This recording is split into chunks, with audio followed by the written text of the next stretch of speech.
এই যে আমরা এখন রেডি হয়ে নিয়েছি, এখন যাচ্ছি হচ্ছে বাবার মাথায় জল ঢালতে। সারাদিন ধরে উপোস করে আছি।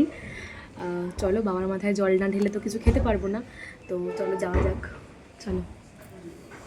রাস্তাটা না প্রচণ্ড খারাপ, পায়ে প্রচণ্ড লাগছে আমার, খালি পায়ে যেতে হবে আমাদের, তো তাই জন্য যাচ্ছি। বাবার জন্য একটা দিন এগুলো করাই যায়, তাই তো।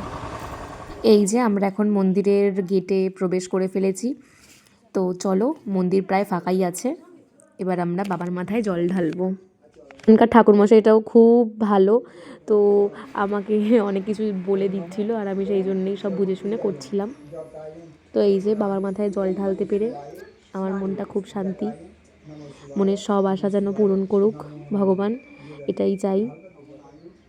তো একে একে আমাকে ঠাকুরমশাই মন্ত্রগুলো বলছিল, আর আমি সেই অনুযায়ী আমার কাজগুলো করছিলাম।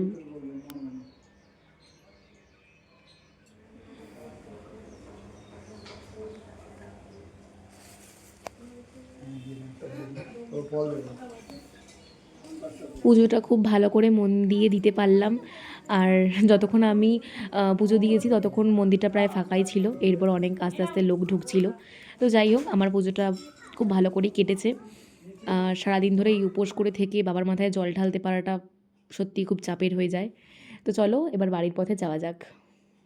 আমাদের পুজো দেওয়া হয়ে গেছে, খুব ভালো করে পুজো দিয়েছি, আর কি বলে, সব ভুলেই যাচ্ছে, সারাদিন ধরে এত উপোস ছিলাম তো পুরো ভুলেই যাচ্ছে। যাই হোক, এখন আমরা মানে প্রসাদ খেয়ে নিয়েছি, এবার বাড়ি চলো, বাড়ি গিয়ে পেট পুজো করতে হবে। পেট পুজো তো সেরকমভাবে খাওয়া যাবে না, সাবু ঠাবু ওটাই খেতে হবে।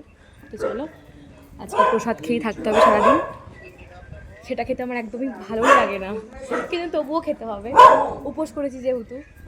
তো চলো, আজকের জন্য এইটুকুই। পুজোটা খুব ভালো করে কাটিয়েছি, আর তোমরা থেকে শিবরাত্রির উপোস করেছো আমাকে কমেন্ট করে জানিও। তো চলো, বাড়ি ফিরি।